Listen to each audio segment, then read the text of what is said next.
If you feel hungry all the time, if you have constant cravings for sugary or salty foods, this video is for you. Most men who struggle with belly fat, love handles, or man boobs would love to look more like this. Most women I know that have excess body fat in their hips or around their waist also would like to reduce their overall body fat. What's preventing them from getting rid of that excess body fat is usually not a lack of dietary discipline or willpower. The problem is hunger. Hunger is real and hunger always wins. If the problem is hunger, it is intuitive to think that the answer is snacking. But if you have excess body fat, this is false because snacking often leads to more hunger. Our bodies are like this fuel truck. We have two fuel sources. We have food fuel and fat fuel. If we have excess body fat, then we have hundreds of thousands of calories of available fat fuel. When we eat carbohydrates, especially refined carbs, we have a blood sugar spike. Carbs are quickly digested and then we get a blood sugar crash. This crashing blood sugar makes us very hungry. When blood sugar is down here, we can feel shaky, dizzy, lightheaded. We can even have a lot of stress. This territory is also known as hypoglycemia. And when this happens, we're not just hungry, we're specifically hungry for more carbohydrates.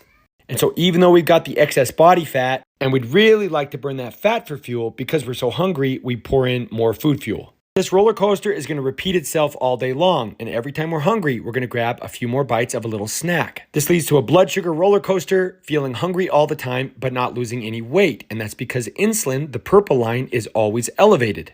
And if insulin is high, we can forget about burning fat fuel because insulin inhibits lipolysis. How do we solve this problem? Well, if the spike and the crash are the problem, then we need to avoid the spike and the crash. If you had juice and toast for breakfast, you're going to have a spike and a crash. By prioritizing fiber, protein, and healthy fat, we never have a blood sugar spike or a blood sugar crash, and we can go several hours before we feel hungry again. We also don't have an insulin spike. Insulin remains low and we can burn more fat for fuel. And when we're burning body fat for energy, we actually feel pretty good.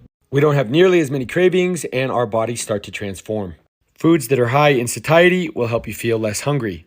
And if you're going to eat foods like this, or like this, or like this cinnamon roll, you can wrap the carbs in fiber and it makes a big difference. It's not us that's the problem, it's the refined processed carbs.